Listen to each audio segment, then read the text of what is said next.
Bonjour à tous, nous voici dans l'étape 31. Cette étape est vraiment très importante parce que dedans vous allez y trouver énormément d'informations à la fois pour rejoindre les deux maisons, c'est-à-dire en façade, mais également il va y avoir la pose des planelles qui vont permettre juste à ce niveau-là, au niveau de votre écran, ce que vous voyez, il y a deux garages, mais ça va jusqu'au bout, il y a des celliers, des buanderies, et là à cet endroit-là il va y avoir donc une terrasse, c'est une toiture terrasse, et donc il va y avoir des poutres qui vont être posées, des planelles vont être posées pour pouvoir mettre ces poutres-là, mais également pouvoir mettre les ourdis. Et c'est vraiment une étape extrêmement importante. Ça va vous donner une idée dans le cas où vous voudriez vous-même soit poser une toiture terrasse au niveau de votre garage, soit si vous voudriez par exemple faire un étage, tout simplement. Alors, c'est le 16e jour de la construction et nous sommes en début de matinée. On en a pour toute la matinée pour faire ça. Il va y aller tranquillement pour pouvoir vous donner un maximum d'informations, bien entendu. Donc voilà. Il va y avoir donc l'Ahbib qui va poser des moitiés de parpaing qui ont été découpées sur la hauteur. Pourquoi? Parce que au niveau du linteau du garage, il y avait une hauteur qui était à respecter pour pouvoir arriver donc à cette hauteur-là. Vous pouvez le voir sur l'image juste ici au-dessus. Il y a un U de chaînage et ensuite il y a pour récupérer la hauteur du parpaing du dessus, et ben cette fameuse découpe. C'est vraiment extrêmement important.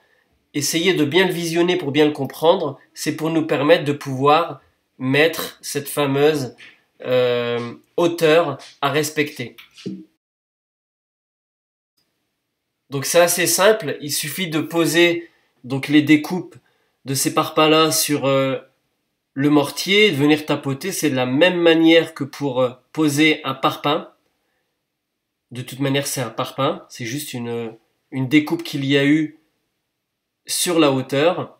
Alors j'essaie de faire très attention parce que n'oubliez pas les E, il faut pas que je les dise. Alors l'Ahbib il prend une petite dimension pour pouvoir avancer le temps que la découpe se fasse, puisque à ce niveau-là c'est un poteau, c'est un parpaing de poteau et donc il y a une découpe à faire. Mais l'Ahbib va changer d'avis. Vous verrez, je vous laisse quand même certains moments clés pour construire parce que parfois on choisit quelque chose, ensuite on décide de faire autre chose parce que c'est ça le monde du BTP, c'est ça le monde de la construction. Ça s'est pas construit comme ça facilement. On a eu parfois des questions à se poser, des doutes et on a réussi à pallier à tout ça. Et c'est pour ça que je vous montre ces petits détails pour vous permettre à vous ou à vos amis ou même à tous ceux qui vont pouvoir visionner cette vidéo reproduire la même chose et réaliser leur propre habitation parce qu'il suffit simplement d'oser pour pouvoir le faire. Alors il rajoute du mortier parce qu'il avait vu qu'avec la hauteur c'était pas assez. Vous pouvez voir dans le fond vite fait les planelles avaient déjà été posées. Vous ne l'aviez pas vu dans la vidéo de cette étape-là. Et donc voilà le fameux rond. Il va prendre sa cote, regardez. Il va devoir enlever un parpaing même pour pouvoir le placer. Il va s'apercevoir, moi je l'avais vu, hein, il va s'apercevoir qu'il faut un joint entre les deux. Et qu'est-ce qu'il fait? Il va simplement enlever celui-ci. Donc c'est vraiment en temps réel. Vous voyez exactement ce qui peut se passer sur un chantier. Il n'y a pas lieu de s'inquiéter, il n'y a pas lieu de paniquer, il n'y a pas lieu de recommencer ou quoi que ce soit. C'est vu vraiment en direct. Il pose le morceau dans le ferraillage et seulement après il va poser le parpaing de droite.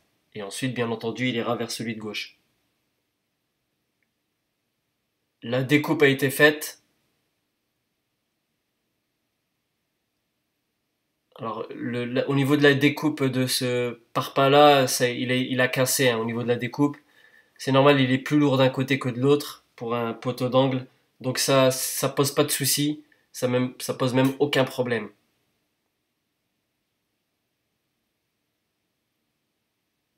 Donc toujours comme d'habitude, continuez à reproduire les mêmes choses si vous voulez. Donc cette hauteur-là, ce que j'étais en train d'expliquer, de voir avec l'Ahbib, c'était vraiment pour qu'on comprenne bien. Donc je vous l'ai expliqué, c'est pour récupérer la hauteur.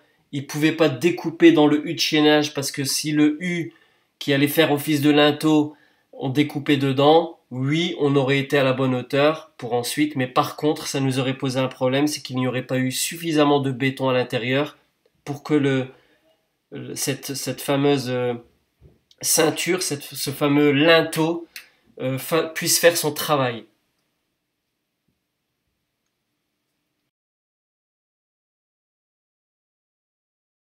Alors il y a également là une information, du moins au niveau du visionnage, quelque chose d'important. Regardez ce qui se passe. Parfois c'est du parpaing, donc on peut en jeter, on peut en casser, etc. Regardez ce que va faire l'Habib.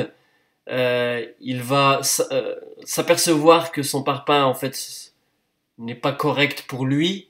Donc ce qu'il fait,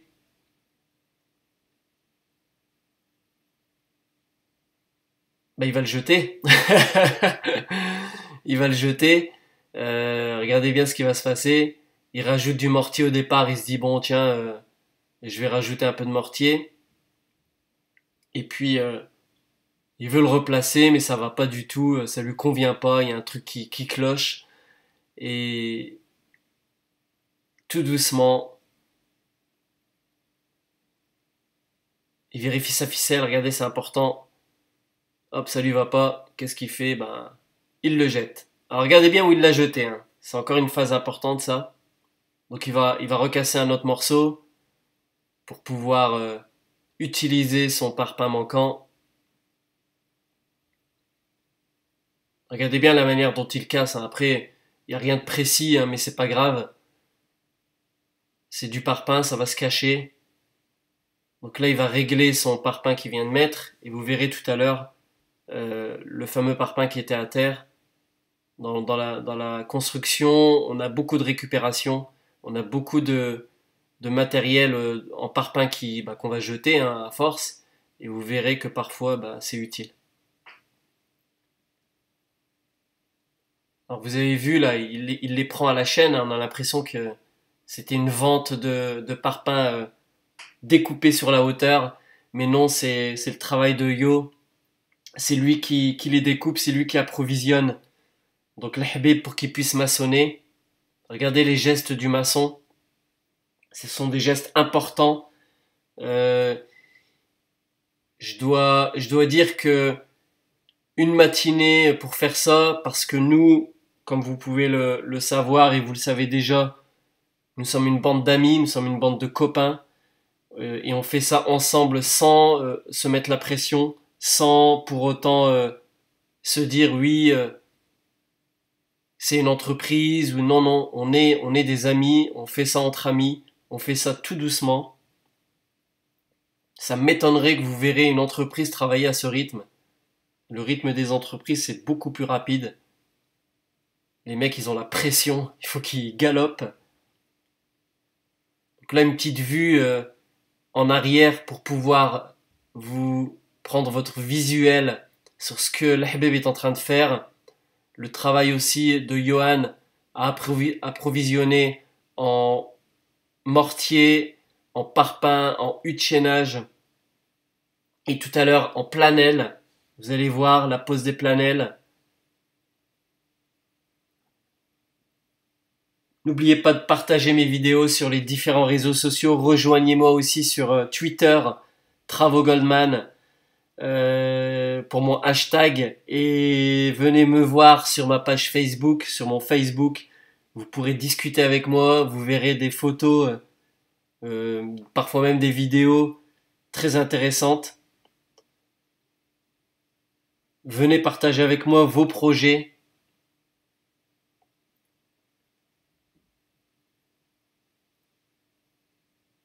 C'est vraiment important que vous puissiez les partager sur les différents réseaux sociaux parce que ça touche tout le monde. Tout le monde un jour voudrait avoir une habitation, une maison pour y faire vivre sa famille, sa femme et ses enfants.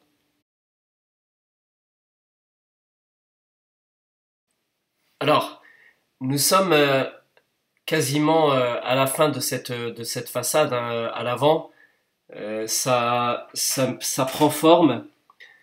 L'avantage, c'est que vous allez pouvoir voir, comme tout à l'heure je vous l'avais dit, les différentes manières, on va dire, de monter une maison en parpaing, même s'il y en a 36 de manière de travailler, au final, le but c'est que vraiment vous puissiez avoir votre habitation, votre maison, qui soit propre, qui soit vraiment bien faite, pour pouvoir avoir un rendu final que vous allez apprécier. Souvent, on se dit que lorsque on construit, on voit nos défauts, c'est-à-dire qu'on sait ce qu'on a fait, on sait nos défauts qu'on a, et lorsqu'il y a des personnes qui viennent, eh ben, ils regardent au plafond pour voir si c'est bien fait, si les enduits sont bien faits, etc. Et regardez bien, je vais continuer ma discussion après, regardez ce que le Habib est en train de faire, tout à l'heure je vous en avais parlé, hop, qu'est-ce qu'il fait? Il récupère le parpaing qu'il avait jeté, parce qu'il s'aperçoit qu'en fait, eh ben, il va pouvoir peut-être le placer à un autre endroit, et c'est ce qu'il va faire. Donc, vous voyez, il a pas eu besoin de, il l'a jeté, il s'est pas cassé, tant mieux. Mais au final, eh ben, il utilise celui de tout à l'heure en pensant, on avait pensé qu'il servirait à rien et pourtant, regardez, il sert à quelque chose. Donc, je reviens à ma petite histoire. Donc, lorsque des personnes viendront chez vous, regarder au plafond, regarder au niveau du sol, dans les détails, n'hésitez pas à prendre avec vous un petit martinet ou une petite batte de baseball. Dès qu'il y en a un qui regarde en l'air, vous, vous lui tapotez dessus, vous lui dites regarde par terre. Et s'il regarde par terre, ben, vous lui tapotez dessus un petit peu, vous lui dites regardez pas. Parce que lorsqu'on bâtit, il y a toujours des personnes qui vont se dire tiens, je vais regarder, ah, il y a tel défaut, il y a tel défaut. Alors le but, c'est que vraiment, si vous allez tout doucement, mais vraiment tout doucement, vous allez finir par avoir une maison dans laquelle les personnes qui viendront ne verront pas qu'il y a des défauts. Pourquoi? Bah parce que ça a été fait tellement doucement, tellement euh, vraiment avec patience, qu'il n'y a aucun défaut. En tout cas, aucun défaut visible par une personne extérieure. Alors voilà ma petite histoire. Et cette histoire, je la dédicace à mon cousin Ahmed, parce que lorsqu'on a fait ensemble la première maison, celle de gauche sur le terrain, celle qui est en briques, parce qu'à la base c'était un constructeur et puis l'intérieur c'était à nous de le faire. Moi j'y connaissais rien du tout et on se racontait des petites anecdotes comme ça où mon cousin il me disait des fois je travaillais et il y avait des personnes qui se mettaient derrière mon épaule à regarder le moindre détail et après ben vous avez des personnes qui viennent chez vous et qui regardent les murs, qui regardent les sols en essayant de trouver un petit défaut et ils hésitent pas à vous le dire s'il y en a. Donc voilà.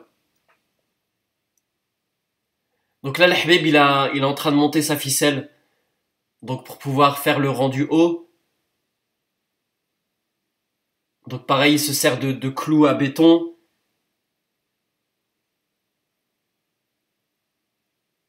Je vais profiter aussi pour féliciter GG l'Olympien qui est en plein préparatif de son permis de construire.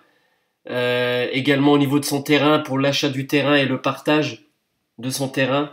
N'oubliez pas une chose, c'est que lorsque vous avez un grand terrain et que vous voulez le partager, sachez que vous pouvez le faire dans votre plan de masse directement. C'est-à-dire vous partagez votre terrain complètement, même s'il y avait qu'une seule parcelle, vous partagez en deux et vous cochez dans le permis de construire la case pour pouvoir effectuer le partage du terrain et ce sera fait bien entendu gratuitement. Donc vous n'aurez pas besoin de passer par un géomètre. Vous n'aurez pas besoin d'officialiser les choses avec un géomètre. Ça se fait automatiquement et systématiquement puisque je l'ai fait moi-même. Tiens, tiens, coucou, je suis là. Donc je l'ai fait moi-même sur ce terrain-là que vous voyez. À la base, il y avait deux terrains. Il y en avait un pour la grande maison et ensuite j'ai tout partagé de sorte à ce que tout soit corresponde déjà à ce qui était prévu. Et puis le partage des deux maisons au niveau des deux jumelles là, et ben ça s'est fait directement sur papier via via le permis de construire. Donc c'est une information importante parce que ça vous permet de gagner de l'argent.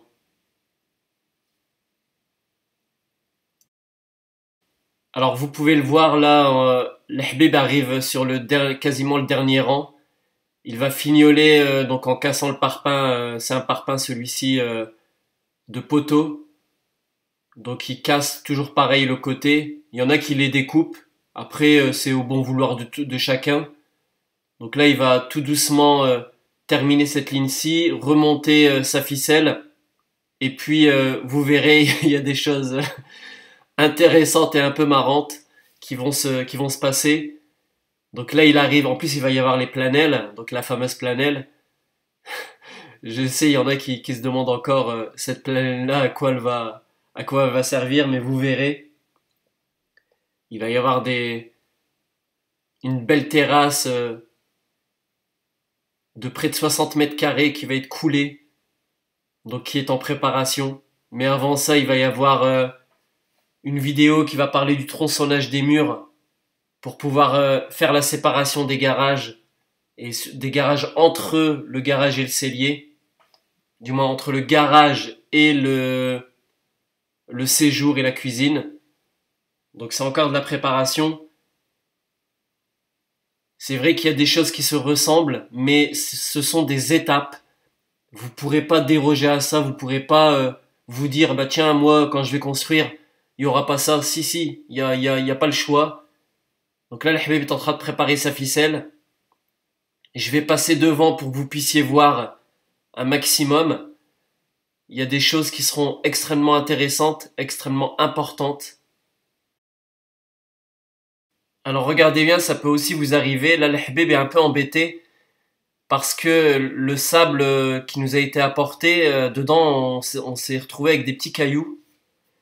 Alors il était un peu emmerdé sur ça et comme on se racontait entre nous, on disait au début ça allait, puis après il nous a ramené les déchets. Mais bon, ça arrive, donc n'hésitez pas à enlever les cailloux si besoin et de le rappeler à l'entreprise qui vous les a apportés. Vous pourrez avoir un geste commercial. Alors, faites comme GG l'Olympien ou comme Kenshi ou même le mari à Dana. Installez-vous confortablement dans votre fauteuil. N'hésitez pas à boire un bon soda bien pétillant avec des glaçons parce que eux, sur Marseille, il fait chaud. Hein. Donc voilà, l'Ahbab est en train de commencer à placer donc des huttes de chaînage et vous allez voir, il va s'arrêter au poteau. Et au poteau, c'est le début des planelles. Voilà, c'est le début des planelles. Donc je vais passer avec une vue pour que vous puissiez voir comment celui-ci place les planelles, comment il travaille pour pouvoir les placer. Alors les planelles, bah, c'est soit vous en achetez, soit vous utilisez des huttes de chaînage coupées en deux. Donc il les tape à la massette et puis il les casse en deux et il les met. Donc chaque hutte de chaînage lui permet de faire deux planelles. Donc regardez bien, voilà la petite vue. J'espère que ça gâche pas la vidéo. En tout cas, sachez aussi c'est que lorsque je fais les vidéos, je parle sans recommencer à mes textes. Je parle directement, je prépare rien. C'est vraiment à l'aveugle, on va dire, de les faire. Donc là, il y avait une petite vue à l'arrière qui vous permet, mon escalier, qui vous permet de voir exactement ce qui est fait. Vous voyez, il s'est arrêté à cette planète-là. Regardez, il a fait une petite découpe à l'intérieur afin de permettre au béton de pouvoir aller partout. Dessus, il y aura donc les fameux ourdis, les fameuses poutres sur près de 60 mètres carrés, jusque là-bas dans le fond. Vous verrez, c'est une vidéo extrêmement intéressante. Voilà, il continue à placer ses planelles. Là, il va faire une petite découpe parce qu'il y a un ferraillage qui pourrait lui être un peu gênant. Donc, regardez, simplement en tapotant dessus avec la massette, il casse. Et puis, il va pouvoir Il regarde à peu près la longueur et puis il va pouvoir la placer sans difficulté. C'est comme vous le voulez. Franchement, les huttes chaînage sont beaucoup plus solides que les planelles qu'on peut vendre. Donc moi, j'ai préféré faire ça directement. On va dire, correct. Donc ça pose pas de problème. Et toujours pareil, regardez, il fait attention à éviter de faire tomber du mortier à l'intérieur. Donc il y va vraiment décontracté. Vous pouvez le voir, le mortier, n'hésitez pas à regarder la vidéo sur le mélange du mortier. C'est intéressant parce que c'est un mortier qui est quand même pas mal, il est bien résistant. Donc regardez pourquoi il a fait sa découpe. Il règle en glissant de droite à gauche. Il tapote légèrement avec le maillet, avec la massette.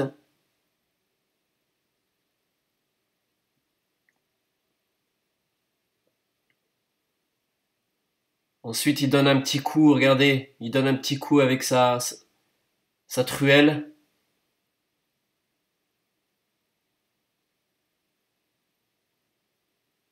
Et dire que ça va retenir le béton, retenir les poutres qui vont être posées avec les ourdis sur une longueur de près de 9 mètres 04.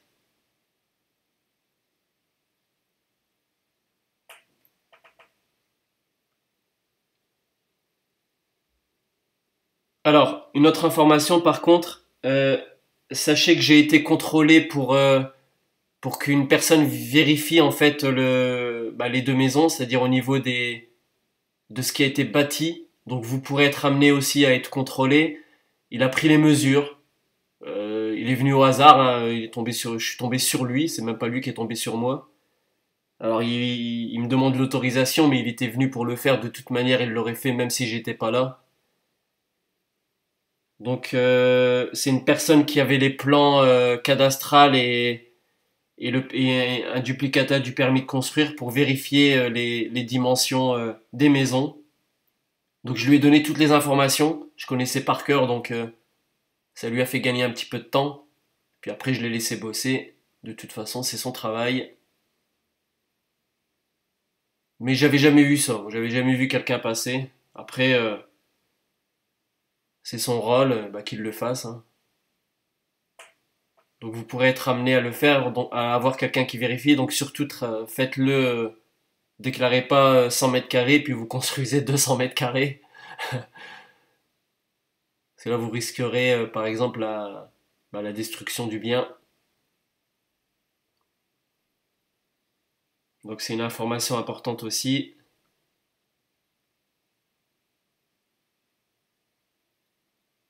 Donc regardez, ensuite il donne simplement un coup, hein, il ramasse, de sorte à ce que ça soit propre.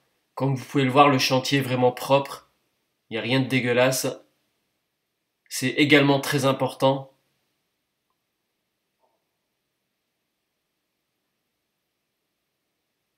Regardez le geste du maçon.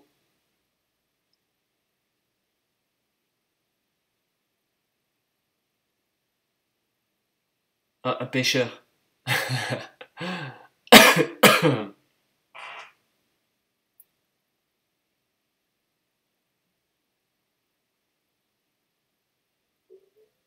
Ça va assez vite hein, pour les. Regardez comment il casse. Ah, quelques coups suffisent pour pouvoir les casser. Le réglage c'est assez simple. Faut pas paniquer, faut vraiment le faire correctement tout doucement. Vous avez vu les gestes al-habib sont des gestes simples. Se compliquent pas la vie. C'est pas la course. Faites-le tout doucement. Il n'y a pas de côté financier en jeu, ni pour vous, ni pour lui. Donc, eh ben, il prend son temps. Et puis, vous aussi, prenez votre temps.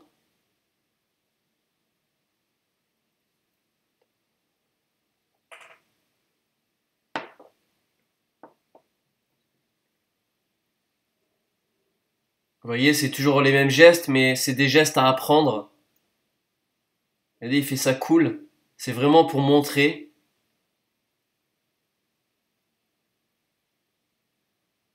Si on avait voulu finir vite, on aurait fini vite, on aurait pu finir les maisons en à peine 16 mois, mais c'était pas le but. On travaillait quand on avait le temps, on travaillait que les week-ends. J'avais pris des congés pour avancer sur le chantier, mais j'ai pas tout bouffé en congé parce que je savais qu'il allait y avoir des jours que j'aurais besoin pour pouvoir assurer derrière.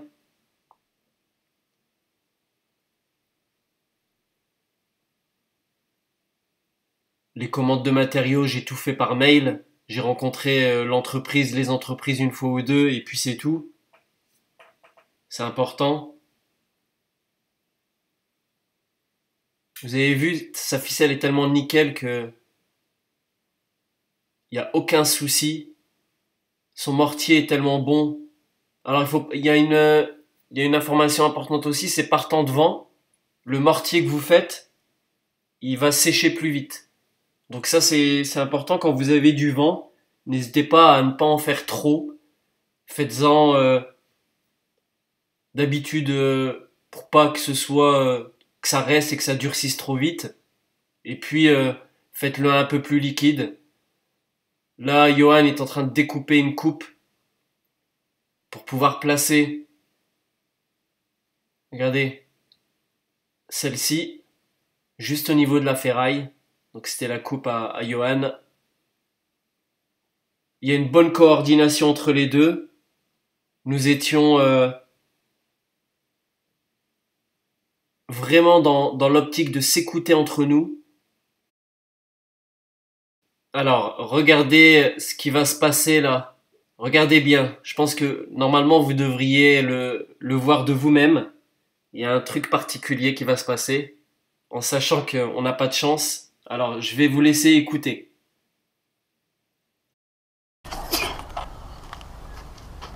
Ouais, il y a 38. Sur la caméra. Oh, putain. Sur le tuyau cassé. Il est cassé? Ouais. C'est vrai? En plein dedans. Et tu sais qu'il est tombé pile poil dessus. Hein. Toujours comme ça de toute façon. 38, bah ouais, c'est toujours comme ça, ouais. Faut le scotcher. Ouais, on va lui mettre du scotch après pour... De De toute façon, tu vas les couper, tu vas les. Pour ça, ça sert à rien. toute façon, il y a un raccord là. Heureusement, il est cassé là-bas, pas raté par terre. Et oui, ça arrive. Donc là, le morceau de parpaing est tombé pile poil sur une évacuation, un tuyau d'évacuation. Et bien sûr, il l'a cassé. Mais bon, comme les tuyaux, moi, je les ai laissés sortir assez longuement, avec une bonne longueur. Bah, ça posait pas de problème. Hein. De toute manière, je les aurais coupés à cette distance-là. Le plus embêtant aurait été qu'il se casse au niveau donc vraiment du parpaing, comme le disait l'Habib, parce que bah, après il faut couper correctement, peut-être casser un petit peu autour ou faire un manchon. Et moi j'aime pas trop ça. Mais là ça va, le tuyau diamètre 125, et ben ça n'a posé aucun problème. Donc regardez, là on arrive à la fin de la façade à l'avant, et oui, donc les deux façades, façade avant, façade arrière, et les deux pignons sont terminés. Dans la prochaine vidéo, vous allez voir, elle est extrêmement intéressante parce que l'Habib va tronçonner donc les murs pour pouvoir maçonner le mur de séparation entre la maison et le garage. Il y aura la pose des balises, le début de la maçonnerie du mur de séparation entre le garage et le séjour, l'arrivée des poutrelles et des ourdis. Je vous dis à bientôt et n'hésitez pas à vous abonner à ma chaîne et suivez-moi.